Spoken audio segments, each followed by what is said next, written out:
Hey Connie, it's me Brad, just making a quick little video to show you how to use your gun, and this will be a private video, so only you and anyone you share the link with can view it. And then down below in the info section I'll put some products you might want to consider buying for this gun. This is the Walther CCP, and the reason I got you this gun is two reasons.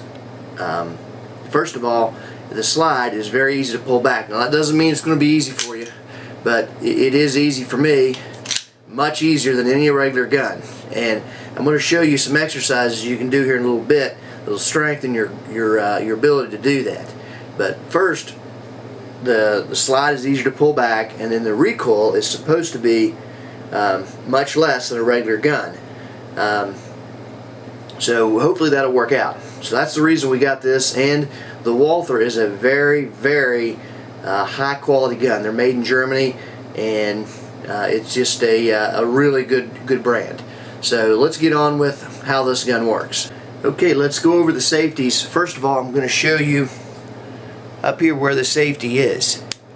Now the old saying is red, you're dead. So remember that. Now the key is when you can see red, you're dead. So with it down flush, you can see red, so it's ready to fire. If you pull it up, and of course it looks kind of odd too to have something up here on the slide, so if that's sticking up, then that means the gun is on safety and will not fire. So if I pull the trigger, nothing happens, whereas if I put it down, now it fires. So that's the way the safety works, the manual safety. Now everybody does it differently. I'm going to show you how I do it. I personally never mess with a safety. Mine's always red, you're dead. It's always on fire, ready to go. The magazine, however, I should say, there's not one in the chamber. The magazine will be loaded. My spare magazine will be loaded. So I've got two magazines. One's always in the gun. So the only thing that I need to do to make this gun ready to fire right now is one thing, and that is to pull back the slide. And see, now it stays open because there's no gun, there's no bullet in there. But if it was chambering around, you would just pull it back and it would slide forward on its own. And now it will be ready to fire. So again, there's only one movement you have to do.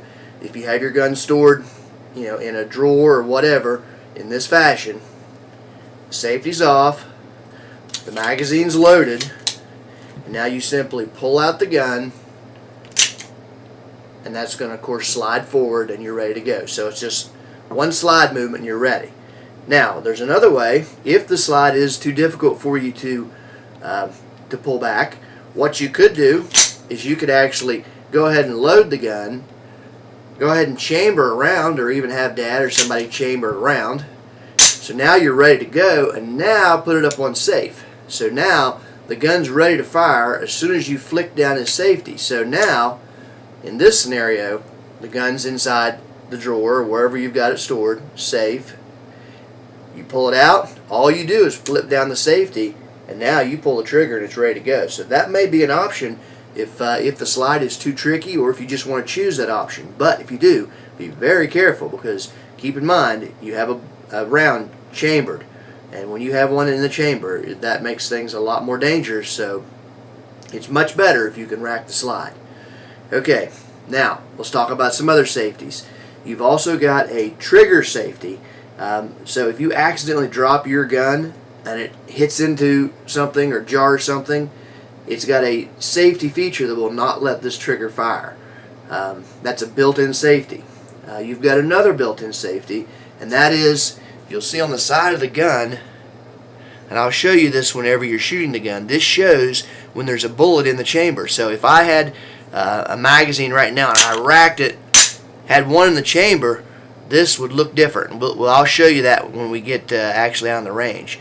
It's called a chamber indicator. So that's a lot of cool little features. Now, something else nice about this gun is you don't have to worry about putting your fingers on this gun. A lot of guns, if you put your fingers on them, now you have to immediately clean the gun. You have to wipe them off, because fingerprints, that greasiness, can cause rust on guns. But I chose a gun with a stainless steel slide for you. Stainless steel you can touch all you want, And same thing with the synthetic stock. Some people don't like plastic stocks, they call them, but almost all gun manufacturers have went to this synthetic polymer because it's actually stronger than wood. It won't chip or break, and it's going to look like this for basically forever unless you bang this thing around. So to clean this thing on the outside is not that important. Now, the negative of this gun is it is a little difficult to break down, to break apart and clean the insides. What I suggest is I can show you how to do that. Now, I've done it myself. It is not that difficult, but quite simply, just every time you see me, have me clean the gun, and I can break it down and clean it, and eventually you can learn how to do it too. So that's not a big deal, but this gun will need cleaned. That is one thing about this. This special gas-driven setup that makes this recoil less and makes the slide easy to pull back, it can have a problem if you have dirt and buildup in there that other guns wouldn't have. So that's the downfall of this gun. You will need to clean it sometimes, and I can show you how to do that. Okay, now let's talk about racking the slide, because this is going to be very important. To rack your, well, first of all, let's talk about something that's very important in gun management, and that is never put your finger on the trigger until you are totally ready to fire it. So in other words, anytime you pick up a gun, get in the habit of that pointer finger, that trigger finger that you're going to use. For me, I'm right-handed, so it's going to be the same with you. I assume you're right-handed.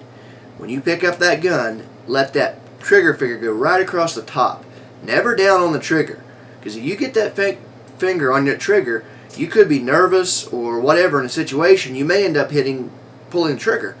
So even though this has a fairly heavy trigger pull, it's got a 5-pound trigger pull. I'm going to show you how difficult it is. I mean, it's not a hard pull, but you're not going to accidentally do it. But just for gun safety, always put your finger on the side. See how my finger is right there?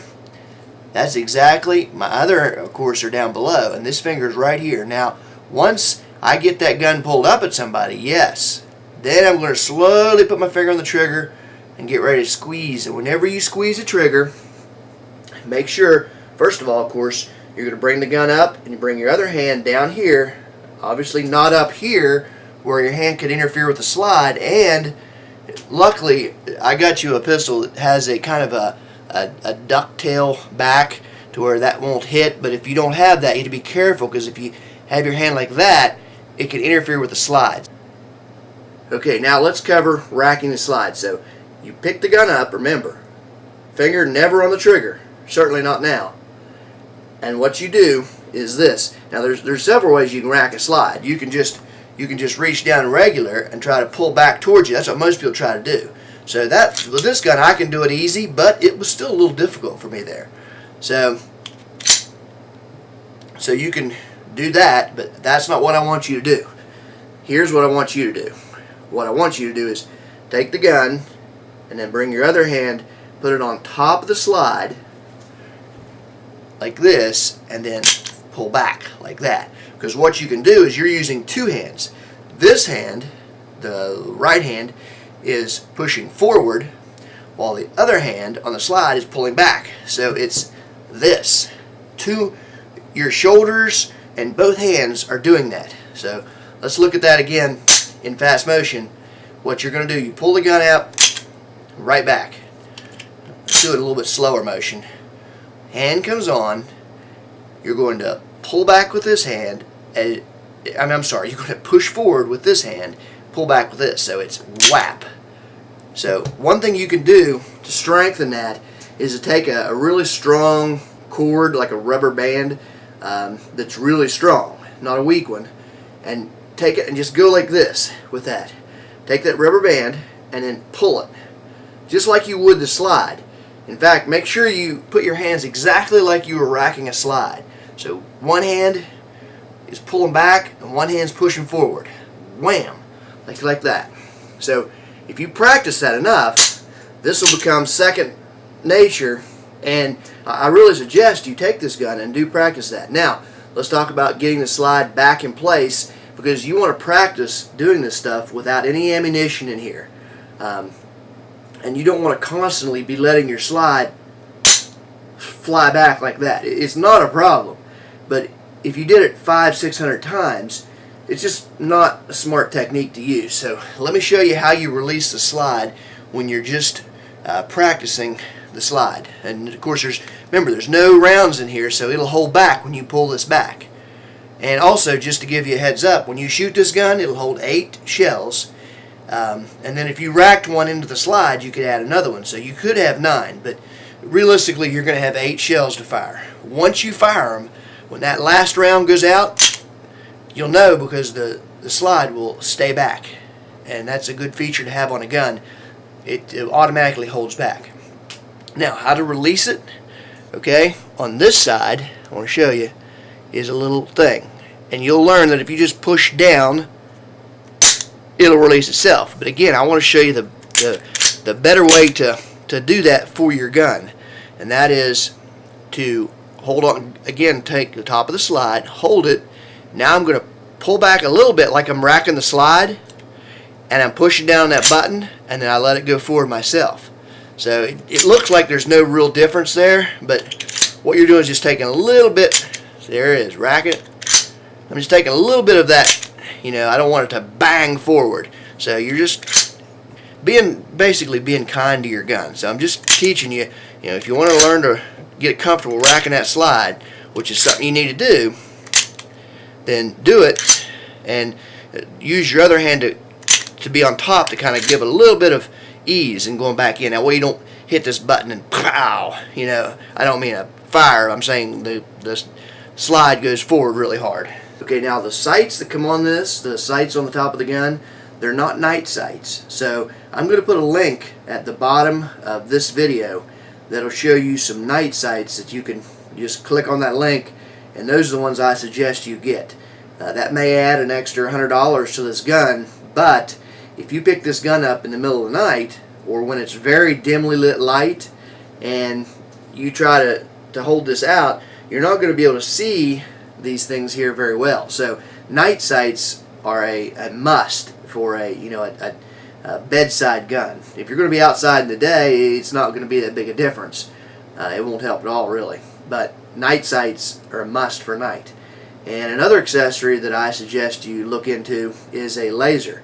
And I bought you a gun that has a rail right here. So there are several lasers out there on the market, and I will put some links down below. What I suggest is I'm hoping there will be one where it's automatic. Right down here, there's a little switch that when this thing connects, that when you actually just grip the gun, not even your finger on the trigger, but when you grip it, it automatically turns the laser on. And that laser is going to point right at and show exactly where, if you pull the trigger, it's going to hit. From a reasonable distance, obviously. But a laser is nice. Now, where a laser can be bad is if you have a laser on there and it's switch activated and you're trying to switch around and turn that laser on. And yeah, if you have plenty of time, it's no problem. But if you've got a gun in a drawer really quick and you pull it up, you rack the slide, you want to be able to point that thing at whatever target you've got and see that laser right on them. And that way you could even shoot from down here or wherever. You wouldn't have to have it up in a perfect position. Okay, let's talk about range safety. First of all, range safety is very important, especially if you and Dad are going to be shooting together. First of all, you should never, ever both have a gun in your hand at the same time at the range if you're shooting at one target area. The only way that would be okay is if you were at a professional range and you were in your own stalls and you were shooting separately. But at our house, you're together, so you should only have one person having a gun in their hand ready that they could fire at a time. And the other person obviously should always be behind them, and make sure you get ear protection. These Howard lights, and these have the benefit of being able to turn up the volume, and you can actually hear better than your regular hearing, but it's got a built-in system where as soon as a gunfire or anything above like 80 decibels, whatever the hearing protection level is, it kicks it out. So when you fire your gun, it kicks it out. The benefit of having this is, if you've ever been on the range, no one likes to keep their earmuffs on because they can't hear the other people around them as they're trying to talk. So they're always taking them on and off, and it's easy to get just one accidental firing and your ears are ringing for life. So remember that. Be very careful. Always use hearing protection. And this also gives the benefit of, let's say you were shooting a gun and a little kid was running and going to be in your line of sight, and somebody way back hollered, "Hey, look out, Adam's coming," or whatever. Then, or hold up or stop or wait. Then you could still hear them because you would have your your hearing protection on, safe for the gunfire, but you'd be able to hear their important instructions. So definitely a must. I suggest you both get a set of these Howard lights, Impact Sports, and I'll put a link underneath the video for these. Mine have the little camouflage cover I got from Tactical Sewing Company. They sent me that out for doing a review on it, but that's really not a must, but it is very, very comfortable. So I'll actually put a link on it too. It's only it's maybe $10-15. So okay, lastly, I want to suggest a safe, just a small safe beside of your bed to keep this in, and the best one to have is the fingerprint or the fingerprint operated ones, the ones where you just put your hand right on top of it and boom, it opens up. They're expensive, I know that, but hey, you and Dad, you really need to consider forking over the money on that, because that could really not only save your life, but a small child or whatever that comes in there, even if it's in your drawer, they could get to fishing around in there. The one downfall about this gun is, well, it's not a downfall, but it's a danger, and that's the slide. It's very easy to rack, so even a small child might be able to rack that slide. So just be careful. If you keep this in a drawer, I don't think there's any problem with that. But if you really want the best quality, safety possible, yet able to get to it, I would not recommend a safe where it's got a key or combination. Seconds are going to count. So my suggestion is, I've got a link down there to that safe. You probably should both get one for each side of your bed, and that's pretty much it. Okay. Have fun. Hope you enjoy the gun.